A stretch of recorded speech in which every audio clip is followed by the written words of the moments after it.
The Everly Brothers' tight harmonies and steel string acoustic guitar sounds influenced a generation of popular musicians to come.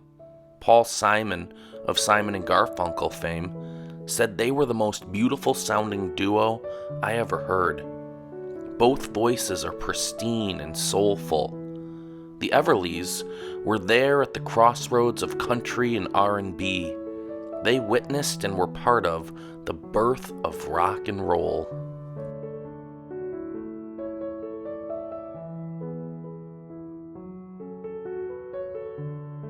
Don and Phil Everly were born and raised in a musical family. They sang along with their parents, Ike and Margaret, performing as the Everly family. The brothers grew up in Shenandoah, Iowa, where their family had a radio show in the 1940s. In 1953, the family moved to Tennessee, where the boys finished up high school.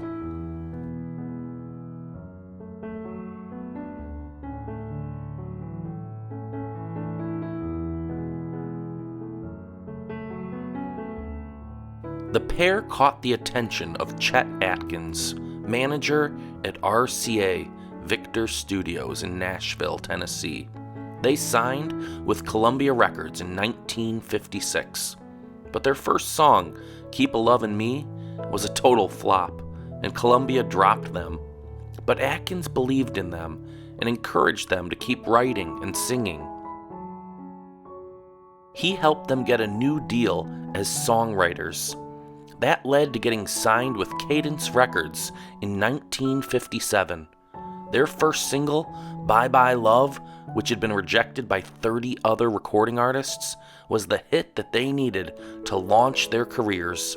It topped the country music charts and reached number 2 on the pop charts. They hit the road and toured for 2 years with Buddy Holly. This cemented their friendship, both professionally and personally. Holly was persuaded to abandon his Levi's and t-shirts in favor of the Everly's signature suits. Holly also wrote the song Wishing for them. At Buddy Holly's funeral in 1959, Phil sat with the Holly family. Don was too overcome with grief to even attend.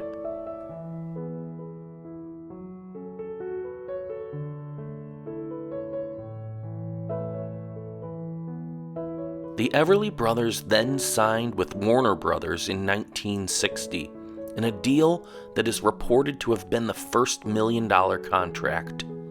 Over the next few years, the duo produced 31 charted singles on the Hot 100, including 3 number 1 songs, Wake Up Little Susie, All I Have to Do Is Dream, and Kathy's Clown. Kathy's Clown has the honor of being the first single to simultaneously be at the top of the US and the UK charts. They were at the peak of their career when 1961 rolled around.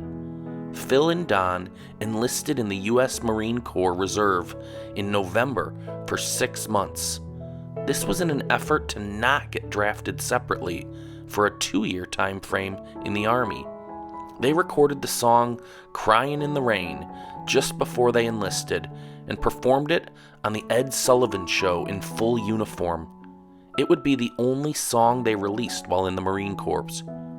Once they were fully discharged from active duty, they tried to resume their career, but they struggled. A mixture of the British invasion, personal issues, and drug use caused sales to fail. They still found success in Canada, Australia, and the UK, charting some records for the remainder of the decade.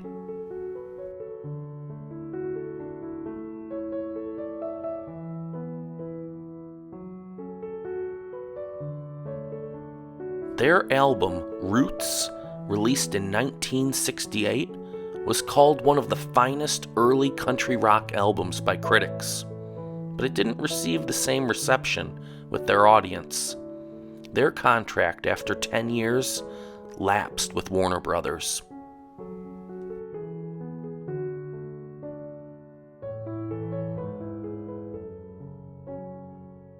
The tensions from the outside world seeped their way into the duo.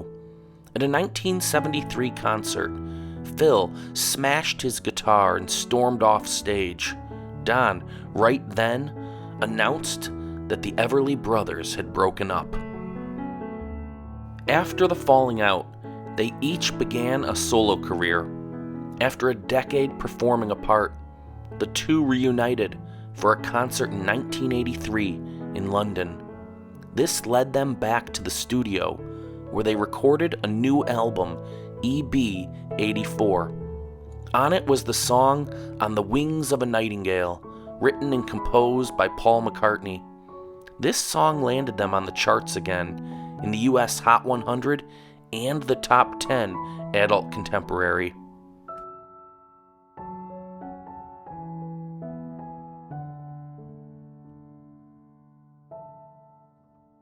The Everly Brothers were part of the inaugural class inducted into the Rock and Roll Hall of Fame in 1986.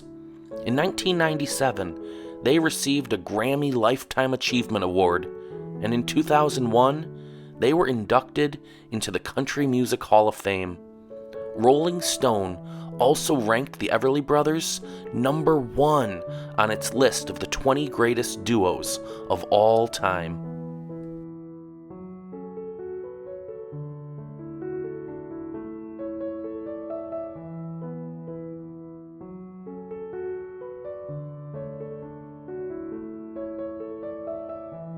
In 2013, Norah Jones and Billie Joe Armstrong of Green Day teamed up to create Foreverly, a track-by-track recreation of their 1958 LP, Songs Our Daddy Taught Us.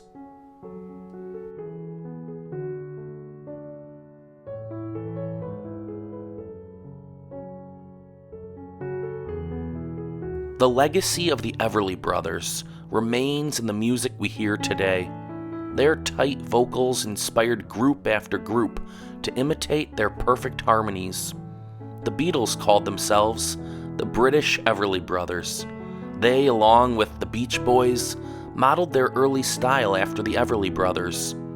Neil Young said every group he's been a part of has tried and failed to match their sound. Graham Nash of Crosby, Stills and Nash remembers hearing Bye Bye Love at a school dance when he was 15. He said, "Ever since that day, I decided that whatever music I was going to make in the future, I wanted it to affect people in the same way that the Everly Brothers' music affected me on that Saturday night." Thanks for watching Jukebox Jams. If you enjoyed this video, please click to subscribe to our channel and hit that thumbs up button. Be sure to tap the notification bell so you'll be one of the first to know when we post our next story about musical legends.